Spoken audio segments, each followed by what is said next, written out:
Haggai 2 verse 8. Haggai 2 verse 8. Pakibasa po ng malakas. The silver is mine and the gold is mine, declares the Lord of hosts. Patuloy tayo dun sa pinag-uusapan natin na pagiging mabuting katiwala o kaya stewardship. Being good stewards of God. Noon pong nakaraan ay pinag-usapan po natin na isa po talaga pala sa pinagkatiwala lang sa atin ng Panginoon ay yung ating mga katawan. Your body is owned by God, binigay ng Panginoon yung mga katawan na to at ipinagkatiwala lang sa atin. Amen po? Ngayon naman po, gusto kong pag-usapan natin ang isa pa na mahalaga na ma-realize natin na pinagkatiwala sa atin ng Diyos, and that's no other than money. Pakisabi po ng malakas, money. Yan, yung pong iba, yun po ang hilig. Walang ibang iniisip, 5 bagay lang ang iniisip nila. Ano po yun? Yun po ay money, pera, datung, atik, kwarta. Yun lang po yung kanilang laman ng isipan. Dito po sa verse na to, ang liwaliwanag, sabi po ng Panginoon, the silver is mine, the gold is mine. Anong tinutukoy po niyan? Lahat po ng kayamanan, ang pera, lahat po ng yan ay pagmamay-ari ng ating Panginoon. Alam niyo po, ako po ay naaawa doon sa isang kabataan na ngayon ay nababash dahil po sa kanyang pinos. Yung nag-post siya ang sabi niya ay bakit si God ang pinagte-thankyuhan? Bakit siya ang kinikredit sa mga bagay na nakukuha natin? Kung tutuusin, ikaw naman yung nagpagod dyan. Kung tutuusin, ikaw naman ang gumawa niyan. Si God ay guide lang naman, hindi siya giver. Yun po yung kanyang sabi. So, ang pino-point out nga ay, ba't ka nga ba nagpapasalamat kay Lord pag may nakuha ka? Samantalang, sa'yo naman galing yan. Gawa mo naman yon. Okay? Unang-una po, sabi ko po, naaawa po ako doon. Well, unang-una muna, sa totoo lang, maraming ganyan mag-isip. Tama? Hindi po siya nag-iisa. Mayroon nga lang pong ilan na malakas ang loob mag-post ng mga ganyan, mag-express ng kanilang damdamin, at isa po siya doon. Okay? Pangalawa, ay gusto ko rin pong sabihin po sa inyo na mali rin naman tayo pag yung mga ganon, na halimbawa nakabasa po tayo ng ganon at tayo naman ay ibabash natin. Alam niyo po kung bakit? What do you expect an unbeliever to speak? How do you expect an unbeliever to act? Paano ba ang ine-expect natin sa isang walang pananampalataya sa Panginoon? Natural, magsasalita yan at kikilos na walang pananampalataya. Tama po ba? Hello, tama po? Well, pwede bang i-correct, Pastor? Pwedeng i-correct, pero sa mabuting paraan. Hindi yung para ibas at para ipahiya at para pagsalitaan ng masasakit. Right? Right? Bakit? Kasi po, yung mga kagaya po nila na wala nang paniniwala sa Panginoon, tapos somehow aawayin pa ng mga nakakakilala raw sa Panginoon, o di mas lalong napalayo yun sa Lord. Mas lalong ayaw ng maniwala sa Panginoon. Tama po ba? Kaya the best way is kung kailangan mong i-correct mo, pero sa mabuting paraan. Huwag na po nating i-bash. Maliwanag ba, mga kapatid? Okay? Pero of course, yun nga po, yun pong pagkakasabi na hindi dapat kinikredit kay Lord ay isang bagay po na mali. Bakit? Sabi nga po dyan sa verse na binasa po natin, ang lahat ng yaman ay pagmamay-ari ng Panginoon. So balik po tayo doon sa dalawang pinag-uusapan natin nitong mga nakaraang linggo. Ano po yung number 1? Come on, ano yung number 1? Ang Diyos ang may-ari. Come on, ano po? Ang Diyos ang may-ari. Si Lord ang may-ari. Pati yung mga nasa bulsa natin, yung ating mga kayamanan, yung ating mga iniipon, o anumang mayroon tayo, ang Diyos ang may-ari. Gusto kong tingnan nyo ang verse na ito, Deuteronomy 8, verse 17 to 18. Ito ang sabi ng Panginoon. Beware, lest you say in your heart ha. Yung iba po ay kaya nilang i-post, kaya nilang sabihin, di ba? Lalabas sa kanilang mga labi, pero ang sabi ng Panginoon, beware, kasi ito po pwedeng hindi mo sabihin, kaya lang ito ang nasa iyong kalooban, ito ang iyong nasa isipan. Sabi, ano raw yon? My power and the might of my hand have gotten me this wealth. Yung sarili kong kakayahan, yung aking galing, kaya ako nagkaroon ng ganitong kayamanan. Sabi niya, verse 18, you shall remember the Lord your God, for it is He who gives you power to get wealth, that He may confirm His covenant that He swore to your fathers as it is this day. Ano raw? Sabi niya, huwag mong sasabihin sa iyong kalooban na kaya ka mayroong ganito, kaya ka may ganyan, kaya ka may pera, kaya ka kumikita, dahil sa sarili mong galing, dahil sa sarili mong lakas, o dahil sa iyong mga koneksyon, o dahil sa iyong mga pagsisikap. Well, totoo na mayroon kang part, pero sabi ng Panginoon dito ay, remember the Lord your God, because it is He who gives you power to get wealth. Wow! Pakisabi ng malakas, power! Sino gusto ng ganong klase ng power? Come on. Sino ganong klase ng power? Power to get wealth. Di ba? Ano po yun? Ability. Kakayahan na kumita. Naniniwala ba kayo ang kakayahan natin na kumita? Whether employment o kaya business, no? O kaya sa iba pang mabubuting paraan. Ang kakayahan natin na kumita ay nanggagaling po sa Panginoon. Right? Right? So, sinong gusto ng ganong power? Sinong gusto ng ganong power? Sabihin nyo nga, Lord, I want that power. No? O sige, bahala kayo, ayaw nyo. No? Pakisabi ng malakas, Lord, I want that power. Yeah, power to get wealth. So, ang Panginoon nagbibigay ng kakayahan. Okay? Pero alam po ninyo, kahit may kakayahan po tayo, kung hindi rin naman ibibless ng Panginoon, wala rin namang mangyayari. Di ba? Tingnan nyo naman tong verse na to. Sabi niya sa 1 Samuel 2, 7-8. 1 Samuel 2, 7-8, sabi, the Lord makes poor and makes rich. Ano raw? Si Lord ang nagbibigay ng kahirapan, nagbibigay din ng kayamanan, kaya kanyang paghirapin, kaya kanyang payamanin. He brings low and He exalts. Kaya kanyang ibaba at kaya kanyang itaas. Ibig sabihin, well, kahit sino ka pa, kahit ano pa ang kakayahan mo, kahit ano pa ang galing mo, kahit anong mayroon ka, kung gusto kang paghirapin ng Panginoon, maghihirap ka. Tingin mo, kahit hirap na hirap ka naman sa buhay, kahit wala kang kakayahan, wala kang puhunan, wala kang anuman na magandang panggagalingan o pagbubuelohan para may mangyari sa buhay mo, kaya ka pa rin na itaas ng Panginoon. Amen ba? Amen? No, verse 8, tingnan nyo yung verse 8. Sabi niya, He raises up the poor from the dust. He lifts the needy from the ash heap to make them sit with princes and inherit a seat of honor. Ano raw?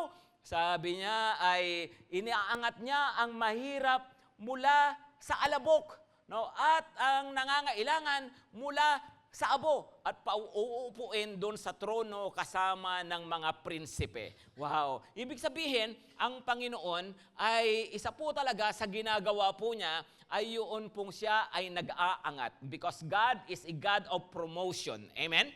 Come on, God is a God of promotion. He is an expert in lifting people from the dust. Ang galing pala ni Lord doon yung pag-aangat, no? Kasi nga, kung yung tao nga mismo, si Adan, galing mismo sa alabok, naging tao, eh yun pa kayang tao na nakaupo lang sa alabok. Mas lalong kayang iangat ni Lord yon. Right? Kung ulitin ko po yun kung yung mismong tao kung yung mismong alabok naging tao, iyon pa kayang tao na nasa alabok lang. Mas kayang-kaya na iangat ng Panginoon.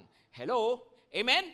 Okay? So, si Lord ay nagbibigay ng kakayahan, totoo, pero at the same time, siya yung nagbibigay ng kayamanan, siya yung nagbibigay ng pagpapala para nang sa ganon, ma-enjoy natin yung mga blessings niya sa buhay natin. Okay? Now, you might be thinking, Pastor, kung si Lord ang may-ari ng lahat ng bagay, kung ang Panginoon ang may-ari ng kayamanan, paano naman yung mga kumikita sa masamang paraan? Galing din ba kay Lord John?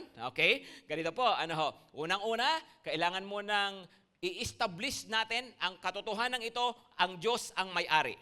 Ang Diyos ang may-ari ng lahat ng kayamanan. Ang Diyos ang may-ari ng lahat ng pera. Pero may mga tao na nakukuha nila yung kayamanan na yon sa masamang paraan. Hello? Pero mayroon ding mga tao na nakukuha nila yon sa mabuting paraan. Pero ang lahat ng resources na yan ay sa Panginoon. Kaya lang, nasa tao kung kukunin niya yan sa masamang paraan o sa mabuting paraan. Alam din naman natin, lalo na sa panahon natin ngayon, na ang mga tao, basta kumita lang, wala nang pakialam, walang pakundangan. Right? Yung iba kahit kumita, wala na, hindi na isa nasa alang-alang kung magagawa ba siya ng mabuti o masama. Ang importante sa maraming tao, basta kumita. Okay? Maraming mga tao na minsan tinitingala pa natin, ginagalang, napapanood kung saan-saan. Pero alam din naman natin yung kalokohang ginagawa nila para nang sila ay kumita. Yun ba gusto ng Panginoon? Hindi. Pero nakukuha nila ang kayamanan sa masamang paraan. Maliwanag po? Ang mas best is makuha natin ang pagpapala ng Panginoon sa mabuting paraan. Why is that? Proverbs 10 verse 22. Tignan po rin niyo ito. Proverbs 10 verse 22, sabi niya, the blessing of the Lord makes rich and He adds no sorrow with it. Wow! Ano raw? Ang blessing ng Panginoon, nagpapayaman. Pag binibless ka ng Panginoon, kaya kanyang paasensuhin sa buhay. Do you believe that? Do you believe that? No? Pero ito ang maganda. And He adds no sorrow with it. Wow! Ano raw? No? Sabi niya, pag pinagpala ka ng Panginoon, pwede kang umasenso. Tapos sabi niya, nang walang kasamang kapighatian. Kasi sa totoo lang, maraming mga tao na oo nga, maraming pera, maraming mga magagandang mga gamit, pero ang lungkot ng buhay. Bakit? Kasi pag may kasamang sorrow, pag mayroong, oo nga, kumikita ka nga, pero ang daming sakit sa ulo, ang daming bigat sa kalooban, ang daming binibigay, kumikita ka nga, pero hindi maayos yung pamilya mo, hindi maayos yung relationships mo, hindi maayos yung iba-ibang bagay sa buhay mo, at kaya nga po yung maraming mga tao na ganyan, ang dami naman nilang pera, pero pag sila inaatake ng kanilang mga problema, sinasabi nila na walang kwenta ang pera, walang maitulong yung pera sa kanila kasi nga mayroong kasamang sorrow. Hello, are you following mga kapatid? Iba pa rin yung blessing ng Panginoon kasi sabi niya, He adds no sorrow with it. Now, ibig bang sabihin, di ka magkakaproblema, walang pagsubok? Mayroon, no? Pero iba naman yung pagsubok doon sa parang consequence ng ating mga kasalanan. Mas mabigat po kasi iyon. Maliwanag po ba? Okay? So dito, sa mga verses na to, ano makikita natin? Oo nga, si Lord nga ang may-ari ng lahat. Amen! Kahit pa sabihin, pinaghirapan ko to, kay Lord pa rin galing yan. Ibinigay ito sa akin ng asawa ko, kay Lord pa rin galing yan. Tama? Binigay sa akin ng nanay ko, ng tatay ko, binigay ng boss ko, galing to sa boss ko. Kay Lord pa rin galing. Kasi iba-iba ang paraan ng Panginoon para bigyan tayo. Naalala ko, mayroong isang bata, nagpipray siya, malakas. Sabi niya, Lord, bigyan mo ako ng 100. Bigyan mo po ako ng 100. Tapos may nakarinig sa kanya na atheist. Sabi nung atheist, Hoy bata, ano sinasabi mo? Nagpipray po ako, nabigyan ako ni Lord ng 100. No? Sabi nung atheist, ano ka ba? Kalokohan yan. Huwag ka na mag-pray, walang Diyos, walang makikinig sa'yo, walang magbibigay sa'yo ng 100 na Diyos. Sabi niya gano'n, hindi po, naniniwala ako na mayroong Diyos, sabi ng bata. So nag-pray pa rin siya, sabi niya, Lord, bigyan mo ako ng 100. At nakapikit po siya. Mamaya po, yung atheist na kaisip ng kalokohan, bumunot ng 100, inilagay sa harapan ng bata. Kaya pagdilat ng bata, nakita niya, may 100 na. Kaya sabi niya, pikit siya, Lord, maraming pong salamat. Binigyan mo ako ng 100. Thank you, Lord. Sabi niya. Tapos, sabi nung atheist, sabi niya, loko-loko, hindi yan galing sa Diyos. Galing sa akin yan, binigay ko sa'yo, iniligay ko dyan sa harapan mo para sabihin sa'yo na walang Diyos. Pikit ulit yung bata. At sabi ulit ng bata, Lord, thank you po. Ang galing nyo talaga. Kahit sira ulong to, gagamitin nyo para mabigyan ako ng 100. Diba? Okay. At yun, pero totoo po yun, si Lord po kayang magbigay sa atin sa iba-ibang paraan. Hindi malilimitahan ang channel of blessings. Amen? You cannot limit God's channels of blessings. Okay, so number 1 yon, ang Diyos ang may-ari. Number 2, ano ulit ang number 2? Ano po tayo? Katiwala. Come on, pakisabi ng malakas, katiwala ako. Tayo ay pinagkatiwalaan lang. Amen. Okay, bilang katiwala, ay ito po ang tatlong bagay uli na dapat po na naiintindihan nating mabuti. Number 1, I know my priority. Okay? Bilang katiwala, as steward of God's money, I know my priority. Okay? Anong ibig nating sabihin po dyan? Tingnan nyo po ang Luke 16 verse 13. Lucas, sabi po niya, walang aliping maaaring maglingkod sa dalawang Panginoon, sapagkat kamumuhian niya ang isa at iibigin ang ikalawa. Verse 14, paglilingkuran ng tapat ang isa at hahamakin ang ikalawa. Hindi kayo maaaring maglingkod sa Diyos at sa kayamanan. Ano raw? You cannot serve both God and money. O, ulitin ko po you cannot serve both God and money.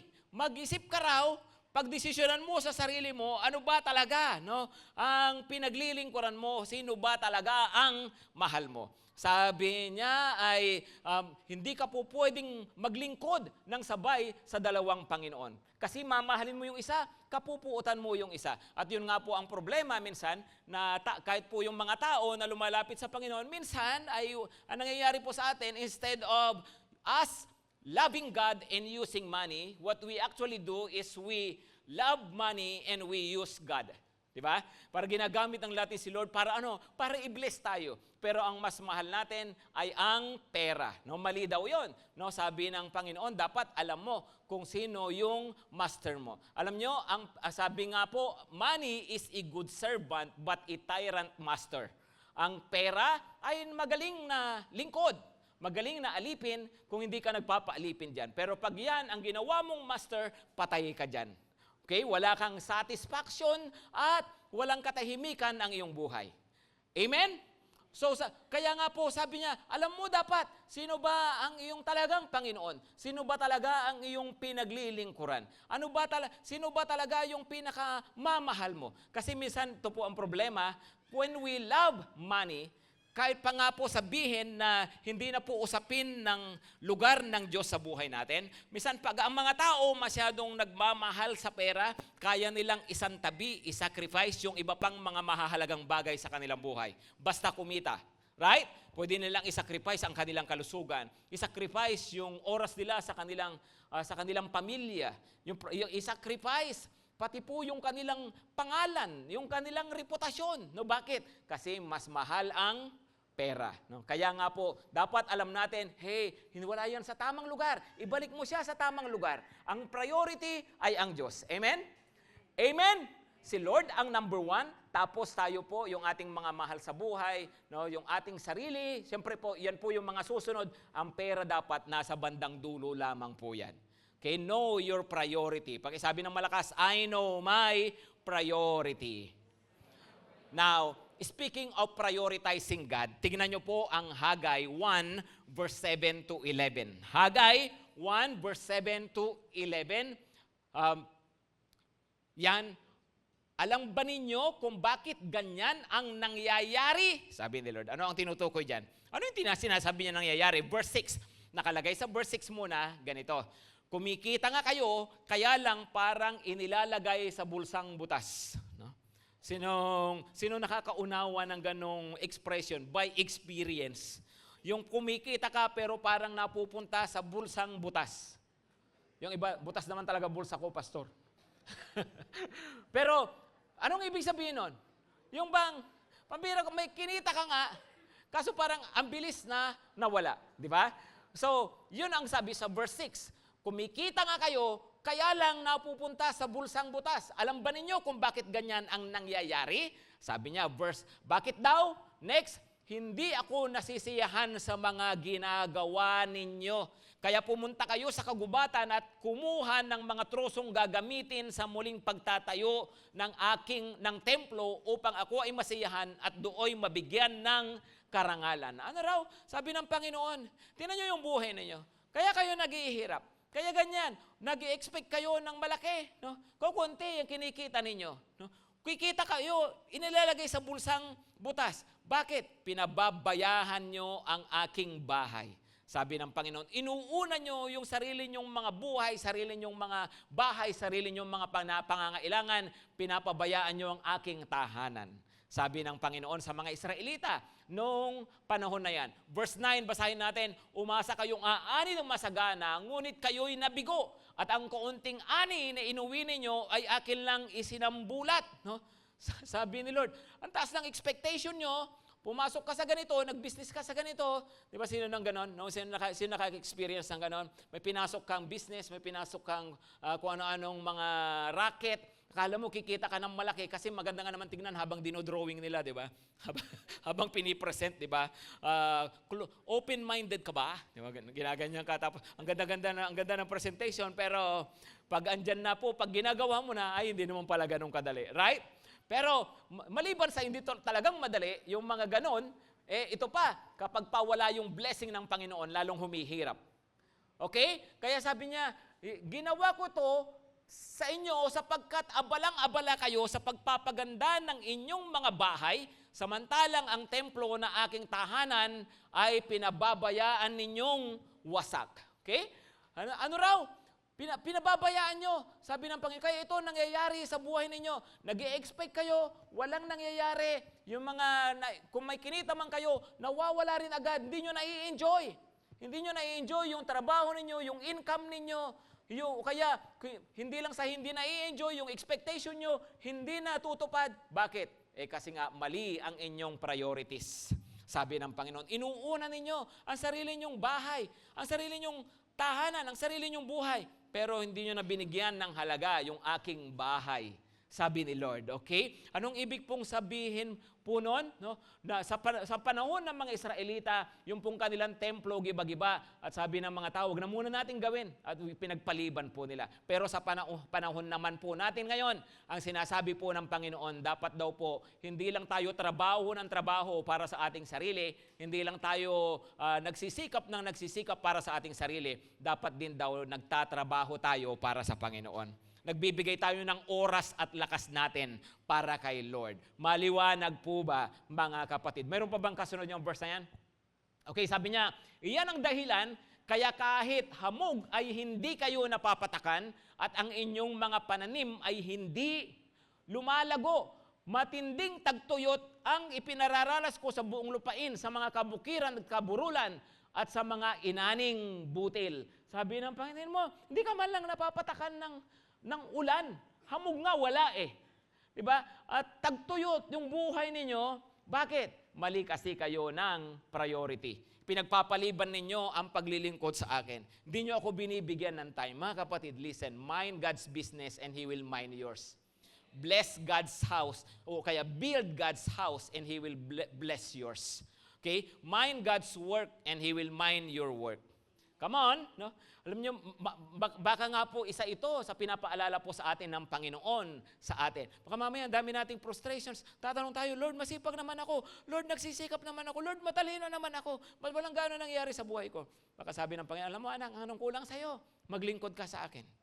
Magbigay ka ng oras at ng lakas para sa akin. Balik ka sa ministry. O kaya pumasok ka sa ministry. Kasi nga po, iyon po ang gusto ng Panginoon para daw siya ay maparangalan. Amen? Mga kapatid, pakisabi ng malakas, priority. Tama ang naghahanap buhay, tama ang kumikita ng pera, tama nagpapatayo ng bahay, bumibili ng ganito, bumibili ng ganyan, tama po yun, pero wag nating isasantabi si Lord. Wag natin siyang ilalagay sa sideline at tapos ay wala na tayong panahon sa paglilingkod sa Kanya. Amen? Pakisabi po, I know my priority.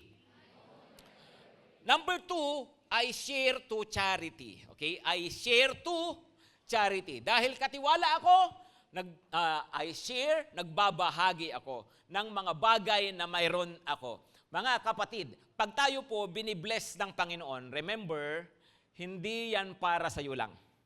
Hello? Hindi yan para sa iyo lang. Pag tayo binibigyan ng mga pagpapala ng Panginoon, isa po sa pangunahing dahilan ng Panginoon is for you to have something to share to others. Yan po ay pang-share. Okay? Pakisabi po ng malakas, share. Tingnan nyo po ito sa Kawikaan 19 verse 17. Proverbs. Pakibasa ng malakas. Parang pagpapautang kay Yahweh ang pagtulong sa mahirap. At pagdating ng panahon, si Yahweh ang magbabayad. Wow. Okay? Sinong may pautang dito? Sinong may pautang? Dami ko nababasa mga post sa FB ng mga masasama ang loob. dahil sa hindi sila mabayaran, di ba? Okay. So sabi niya ay ang maganda po sa verse na to, iba pag si Lord ang pinautang mo. Come on. Come on. No? Ang tanong, may pautang ka na ba kay Lord? Hello? Diba sabi niya, parang pagpapautang kay Yahweh. Ang pagtulong sa mahirap. At si Lord ang magbabayad. Si Lord pa naman kung magbayad, hindi lang siya 5'6". Hindi lang siya 5'10". Higit-higit pa.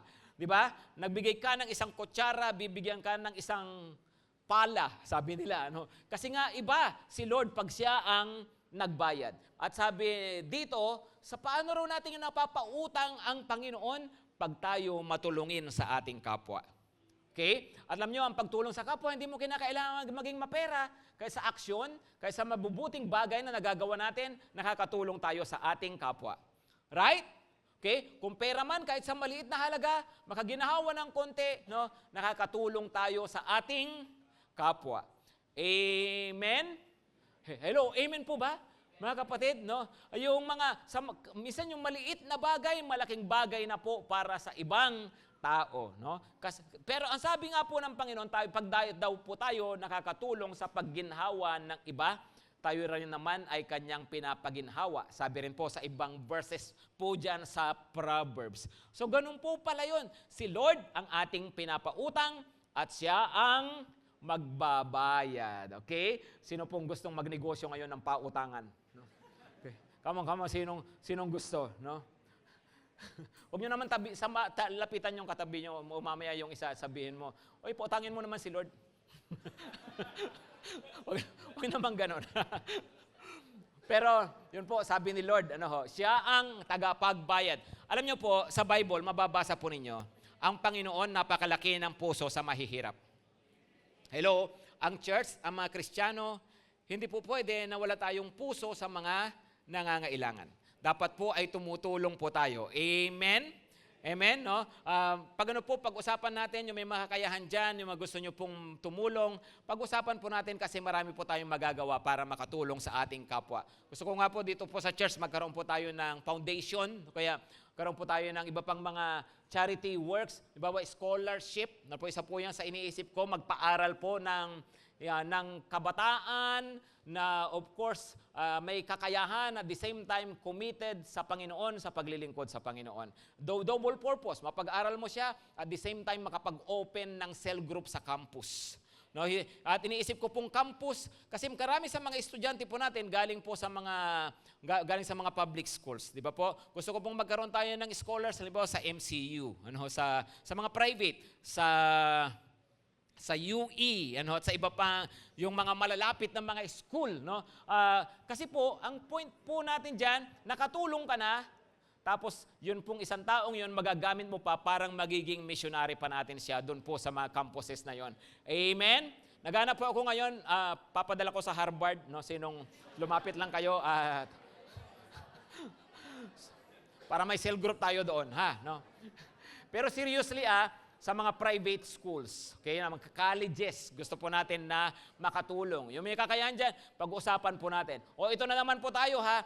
By the way, malapit na naman po pala ang Pasko. No? Parang kailan lang. Nagpapasko na naman. Okay? So, ayun na naman tayo. No? Gagawin po natin ulit yung dati natin ginawa. Mamimigay tayo ng regalo sa mga tao sa paligid. Okay? Pag-isipan po ninyo kung ano makukontribute ninyo. Ganun po ulit, magpaparapol po tayo. No? Sabihin nyo po sa akin kung gusto nyo magparapol ng kotse. No? Para... Suzuki ba? Gusto na, magparapol po tayo na gagaya ng ginawa natin dati, ng motor, maganyan, ano po. Bakit we want to bless people? And at the same time, gusto natin silang makarinig ng salita ng Panginoon. Amen? Hello, amen? No? Okay, another verse. Tingnan nyo po ang... Yun pong... Okay, Galatia 6 verse 10. Galatia 6:10, pakibasa po ng malakas, no? Okay, sabi niya, kaya nga, basta may pagkakataon, ay gumawa kayo ng mabuti sa lahat ng tao, lalo na sa mga kapatid natin sa pananampalataya. Alam niyo po, kung babasahin niyo yung mga naunang verses diyan, yung ibig sabihin diyan ng paggawang mabuti, isa sa tinutukoy po niya ay yung pagbibigay. Of course, maraming paraan para makagawa ng mabuti, right? At isa nga po doon ang pagbibigay. Pero sabi niya, gumawa tayo ng mabuti sa lahat ng tao. Ibig sabihin, kahit di mo kilala, kahit sino dyan, kahit random people, no? Gumawa ng mabuti. Kahit sa simpleng pagtitip, no? Sa humuhuli sa'yo dahil sa yung traffic violation. Tip-tip ba yun? Suhol pala yun, sorry. Sa waiter, I mean. Di ba po? Sa gasolinahan, yung naghangin ng iyong gulong. Di ba? Ibig sabihin, kahit sa liit na paraan, random people do good. Maging generous po tayo sa ating kapwa. Amen? Isang barya lang yun para sa'yo, pero malaking bagay po sa ibang tao. Tama ba? Okay? Tapos po, sabi po niya, sa lahat ng tao, pero lalo na sa mga kapatid natin sa pananampalataya. Pakitignan yung katabi, come on, pakisabihan, lalo na sa iyo. O mo sabihin, lalo na sa akin. No? Iba kasi sasabihin, lalo na sa akin. Di ba sabi ng Bible? No? Tapos mamaya magme-message ka na, musta? No? Ganon. Di po, wag yung sarili lang natin lagi iniisip natin kung paano tayong makakatulong sa iba. Amen? Pagkitignan ulit katabi, pakisabihin, lalo na sa'yo. Okay? Gumawa ng mabuti sa mga kapatid sa pananampalataya. Alam niyo pala si Lord, gustong-gusto po niya, tuwang-tuwa po siya, na tayo ay tumutulong siyempre sa ibang tao, pero gustong-gusto po ng Panginoon yung mga kasamahan mo sa church, yung mga kapatid mo sa pananampalataya, ay nagiging tulong ka na malaki sa kanila. Tuwang-tuwa pala ang Panginoon doon. Kung paanong, di ba po, ako bilang tatay, pag nakikita ko yung anak ko, tinutulungan yung kanyang kapatid, di ba, tuwang-tuwa po ako. Ganon din po si Lord. Pag nakikita po niya yung kanyang mga anak nagtutulungan, naku, tuwang-tuwa ang Panginoon doon. Amen?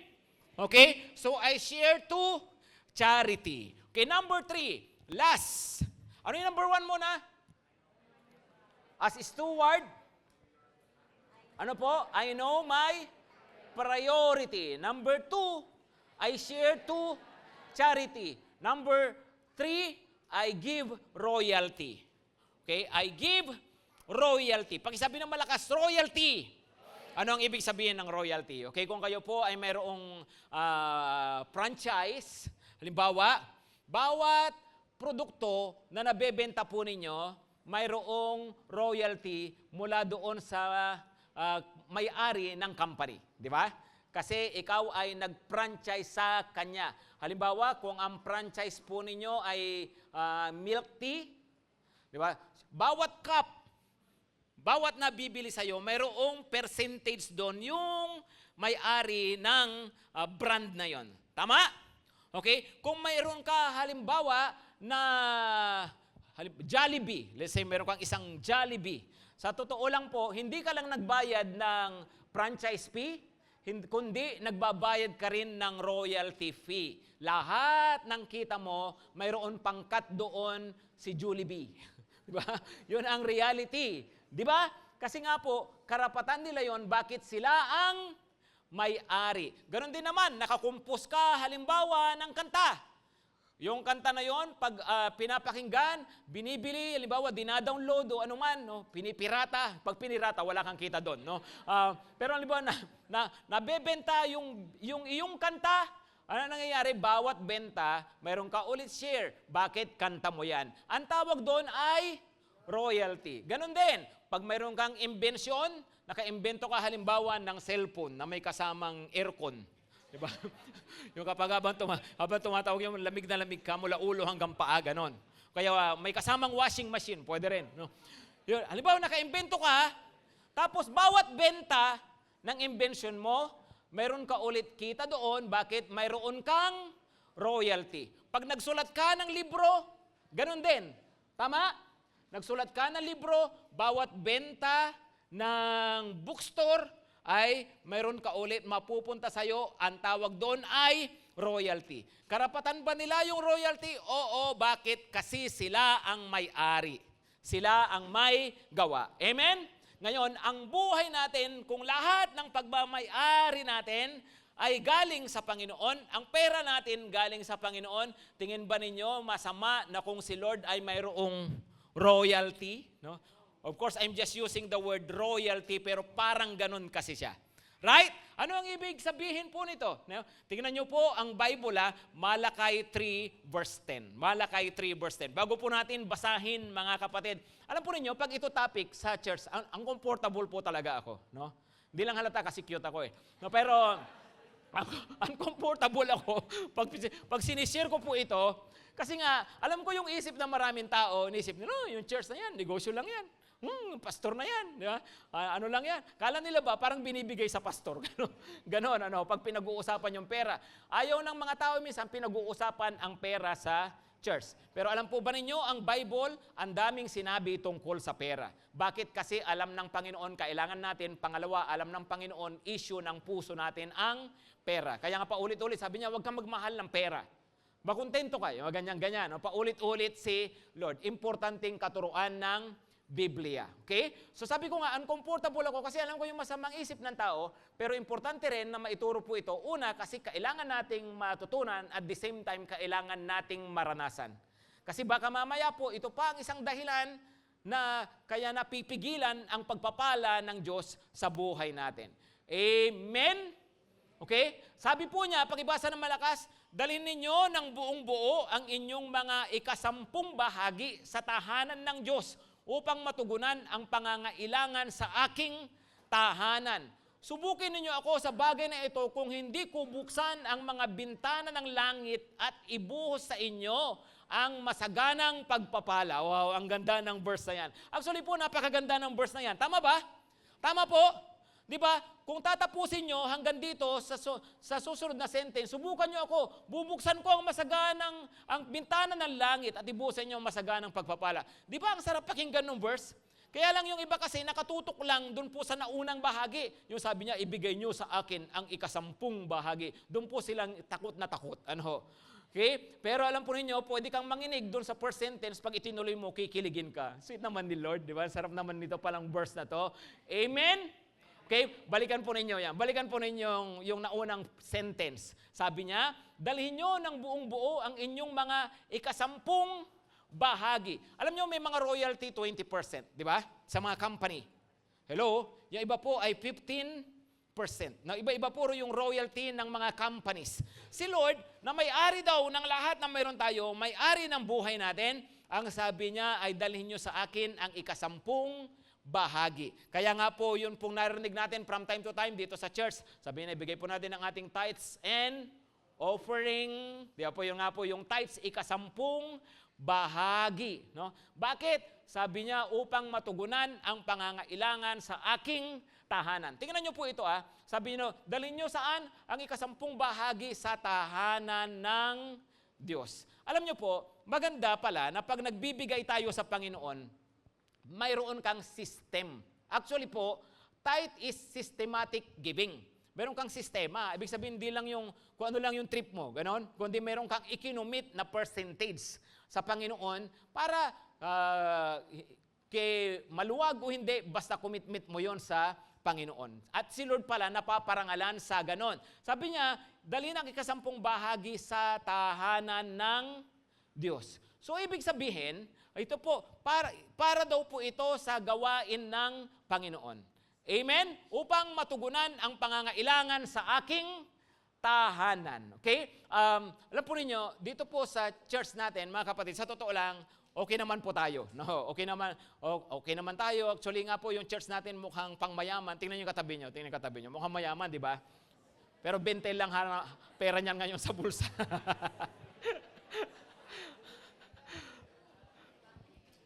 Sa totoo lang.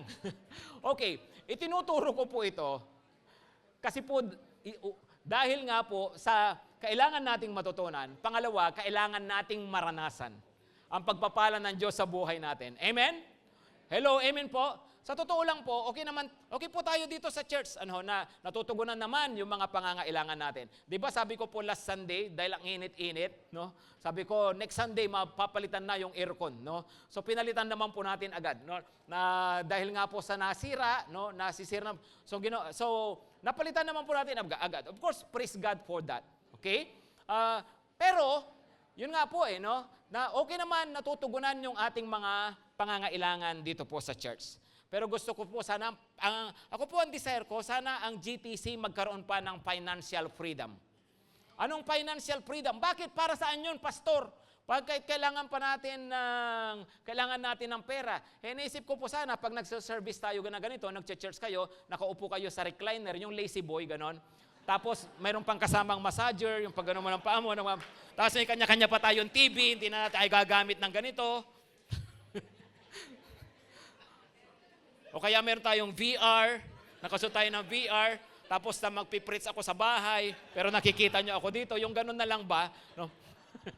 Hindi po yun para magluho tayo, okay? Hindi po yun. Kundi sana magkaroon tayo ng financial freedom, kasi po para mas makatulong pa tayo sa maraming tao. Makatulong tayo sa charity. Amen? Kasi puso naman po talaga natin yan. Nakikita nyo naman siguro. Dito po sa church, na talaga naman pong tumutulong tayo. Ano po? Alam po yan ng community din natin po dito na tumutulong po tayo. Alam sa iba pang mga communities, okay? Hindi maliban doon. Gusto ko pong magamit tayo ng Panginoon sa iba-ibang bansa, no? Na sa mga mahihirap na bansa, makasuporta pa tayo sa mga missionary. May sinusuportahan tayo missionary po ngayon sa Laos at gusto natin makatulong pa sa iba-ibang mga lugar. Gusto ko po yung ibang churches na nangangailangan makatulong din po tayo. We do that. Tumutulong po tayo, no? Pero sana po we can do it more. Amen? Hello, amen po. Hindi po mayaman talaga ang GTC as in yung finances natin, limited din po, no? Pero sapat lang po sa mga pangangailangan po natin. Okay? So sabi niya, bigay natin, no, para sa pangangailangan. Pero ito po, gusto ko pong mag-focus po tayo dito. Ano po ang kanyang sabi? Doon po sa verse na yon, kung subukan nyo ako, subukin nyo ako. Anong sabi ni Lord? Test me in this. Subukin nyo ako. Naghahamon si Lord eh. Hello? Tingnan nyo, di ba naghahamon si Lord? Tama? Sumagot naman kayo. Hinahamon ko kayo. Okay. Naghahamon si Lord. Sabi, subukan nyo ako rito. Subukan nyo lang. Bigyan nyo lang. 10% lang. Kung hindi ko bubuksan ang bintana ng langit at ibuhos sa inyo ang masaganang pagpapala. No? Actually po, yung buong pagkakasabi niyan, masaganang pagpapala na hanggang sa wala na kayong pangangailangan. No? Andyan ba yung English yan? Pakipakita nga yung English. Sabi niya, test me in this. No? If I will not open the windows of heaven for you and pour down for you a blessing until there is no more need. Grabe, kaya palang gawin ng Lord yun. Ibuhos sa yung masaganang pagpapala hanggang wala ka ng pangangailangan. Gusto nyo ba yon?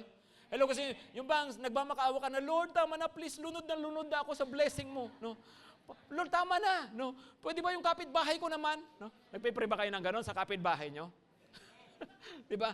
Lord, tama. Lord, sobra-sobra na. Diba? Pero kayang gawin daw ng Panginoon na lunurin ka sa pagpapala. Bubuksan niya ang durungawan ng langit at tayo pagpapalain ng Panginoon. Amen.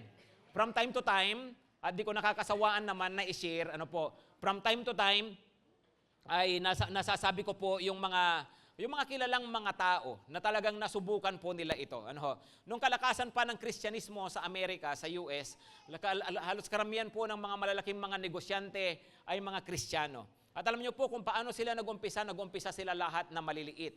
Pero sa maliit nilang pag-uumpisa, nag-commit sila agad sa Lord, Lord, tong negosyo kong ito, sa'yo yung tithes. Sa'yo yung 10%. No? J.C. Penney, yan, isa yan.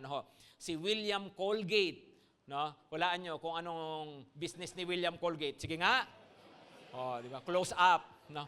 So, si William Colgate, no? Hanggang ngayon, napakalakas po ng Colgate. No? Saan siya nag-umpisa? Ganon, Lord, 10%. Nung binibless siya, naging 20%. Binibless lalo, naging 30%, naging 40%, 50%. Dumating siya sa point, 90%, 10% na lang sa kanya. Alam niyo ba yan? Ginawa niya, totoo po to. Tapos dumating yung point, siguro dami na niyang ipon, wala na siyang kailangan, lahat ng kita na binigay na niya lahat kay Lord. Yun po ang history ng Colgate. Tignan niyo, buhay na buhay ngayon. Buhay na buhay pa rin ang Colgate. Hello? Yeah. Bakit? Kasi nga po, yung mga tao, nasubukan nila ito. Naghahamon si Lord, subukan niyo ako. No? At makikita niyo kung paano kung bubuksan ang durungawan ng langit, ang bintana ng langit. No? Alam niyo, sinong papatol kay Lord dito? No? Papatulan ba natin? Alam nyo, hamon yan, ha? Minsan, hindi natin nararanasan ang pagbuhos ng masaganang pagpapala ng Panginoon kasi hindi natin nagagawa ito. We do not test the Lord. Pero siya mismo naghahamon. Hindi siya maghahamon kung hindi niya gagawin. Amen? So, ito po, no, sabi niya, ibubuhos ko sa inyo napakasaganang pagpapala na wala na kayong paglalagyan. Okay? Alam niyo po, isang bagay po kasi, yun po, bakit ba maganda po na ginagawa po natin ito? No, bakit magandang maging practice mo ito, kapatid? Kasi it shows that you believe in the Word of God. Word of God yan. No? Kaya susundin ko yan. Amen? It tells God that you trust Him also. No? Na ikaw, may tiwala ka kay Lord. No? Lord, po, kailangan ko to, mababawasan budget ko, no? Pero bibigay ko sa iyo kasi nagtitiwala ako sa iyo. And also, it creates need. It creates a need in your life that God is going to fill. Okay? Pag nagkakaroon ka ng pag ikaw ang nagbibigay sa Panginoon, nababawasan ka, nagkakaroon ngayon ng need sa buhay mo at doon mo mararanasan na pinupunan ng Panginoon. Di ba? At doon ka mas lalong gaganahan habang tinutulungan ka. Ang galing pala. Totoo pala yung sinasabi ng Lord. No? Pero ito pa mga kapatid, no? It gives your job eternal significance. It gives your job eternal significance. Yung iyong trabaho, nagkakaroon ng pangwalang hanggan na kabuluhan. Bakit? Kung tutusin, ano ba itong trabaho ko? Trabaho ko para sa ano lang to? Para sa dito, para sa kumita, para sa pangangailangan. Pero pag nagbibigay ka raw sa Panginoon mula sa iyong kita, ang iyong ngayong trabaho ay nagkakaroon na ng meaning. Meaning na hindi lang dito, meaning na pangwalang hanggan. Sabi nga ng Panginoon, mag-ipon ka ng kayamanan sa langit. Amen? Alam niyo po, I'm sharing this with you.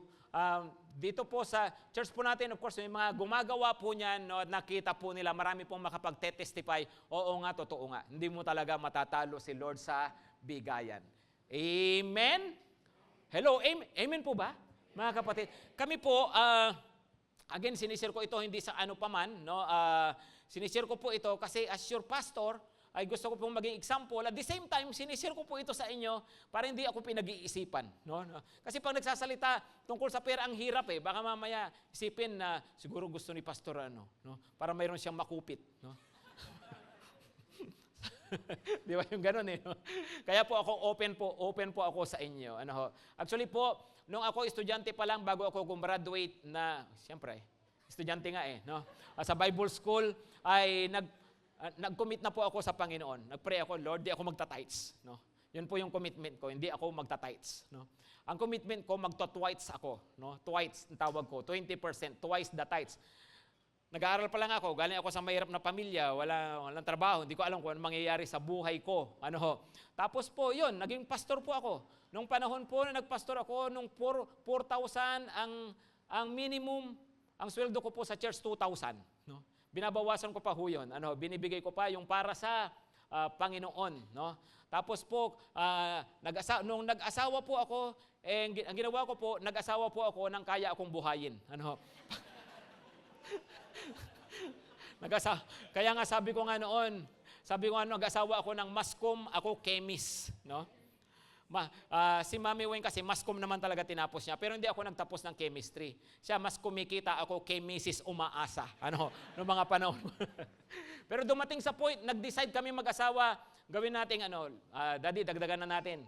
Pinag-usapan namin, sige, bigyan natin 25%. Kaya po, yung tithes naging twice, tapos po naging quites. Quites na ang tawag namin ngayon, kasi quarter, no?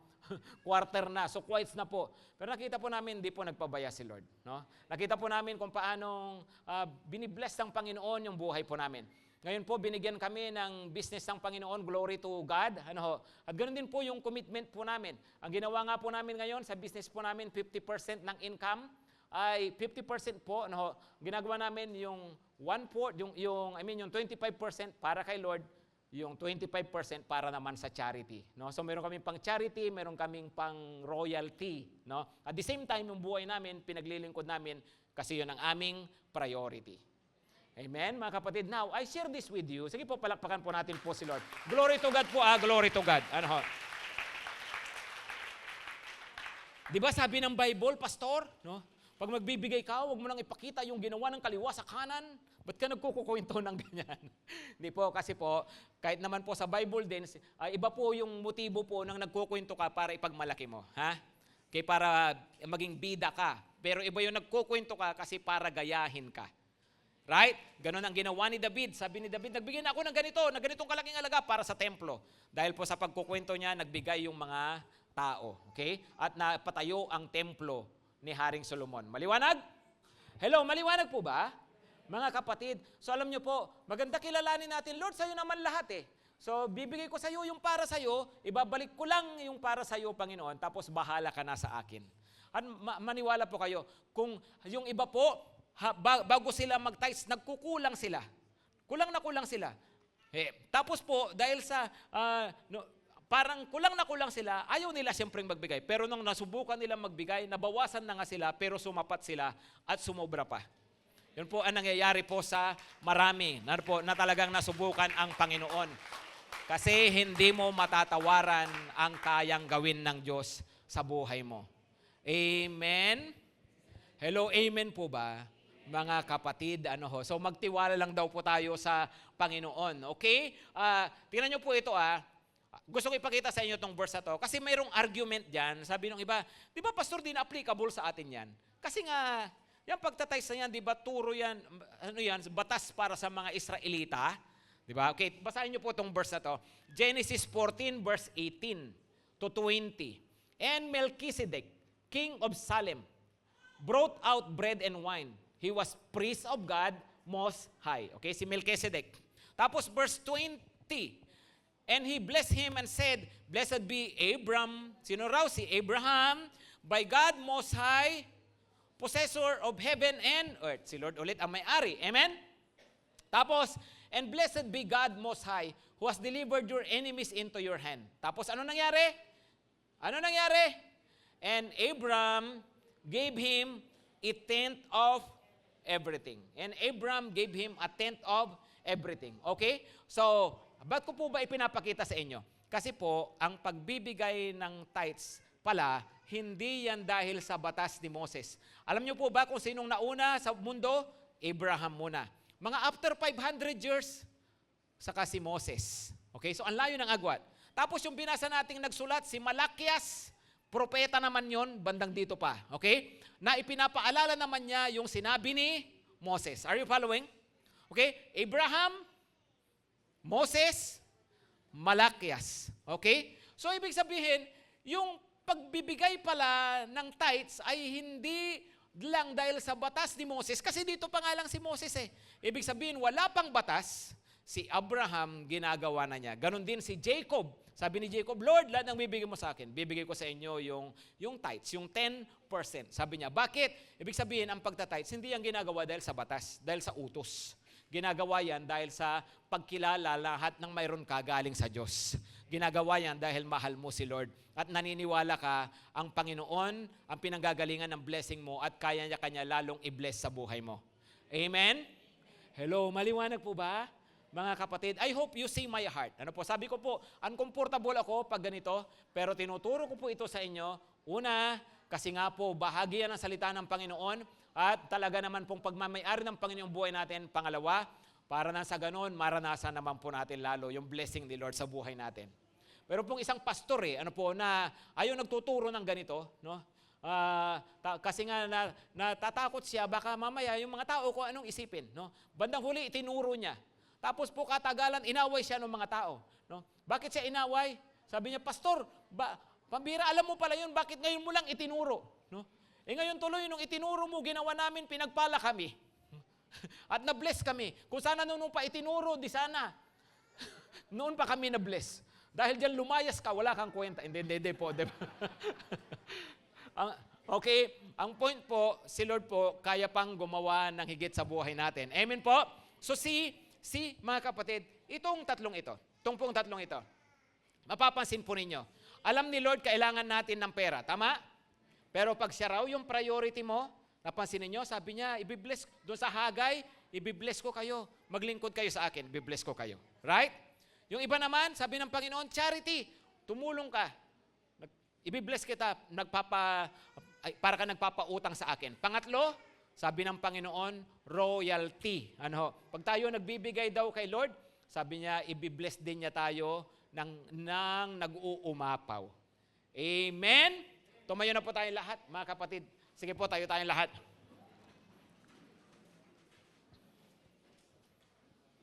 Pakikapa nga yung bulsa.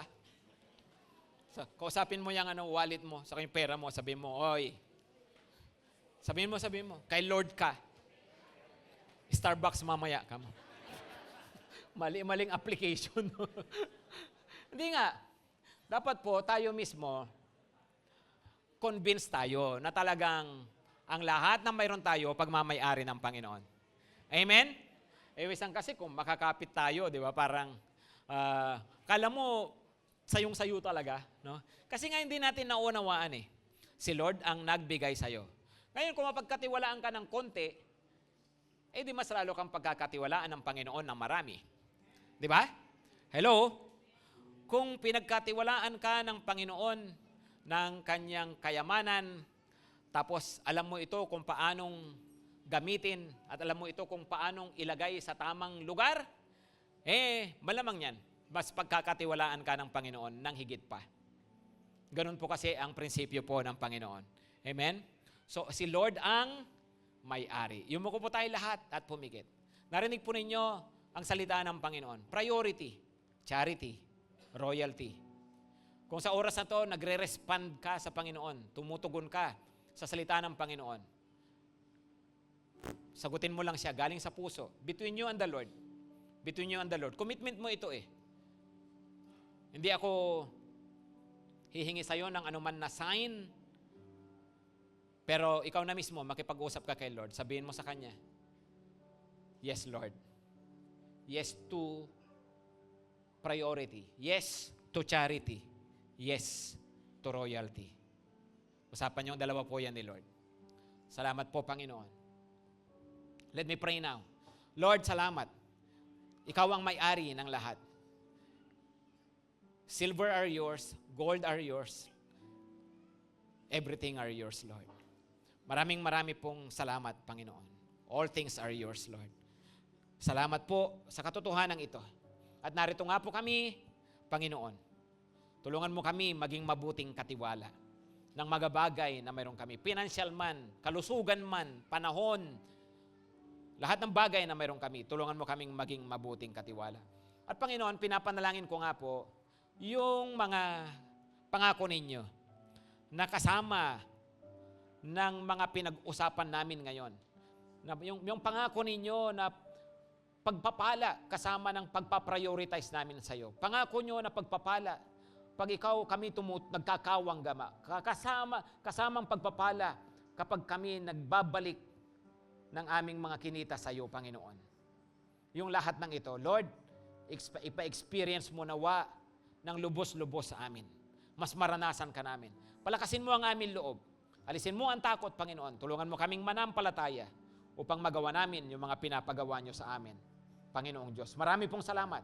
Pagpalain nyo ngayon ang bawat isang narito, ang bawat pamilya, ang bawat pangangailangan, tugunin po ninyo. Pagpalain nyo ang mga hanap buhay. Pagpalain nyo ang mga estudyante namin, Panginoon. Provide for them, Lord, at makatapos sila ng pag-aaral, bigyan nyo sila ng magagandang hanap buhay, Panginoon. Yung mga naghahanap pa ng trabaho, bless them, Lord. At niling ko, Panginoon, ang pagpapala nyo sa mga finances po namin. We apply the blood of Jesus over our finances. Ano man sumpa sa finances, we cancel this in Jesus' name. In Jesus' name. I now speak blessings sa aming mga trabaho, sa aming mga businesses, sa aming mga tahanan. I speak blessings. Thank you, Lord. Thank you, Lord.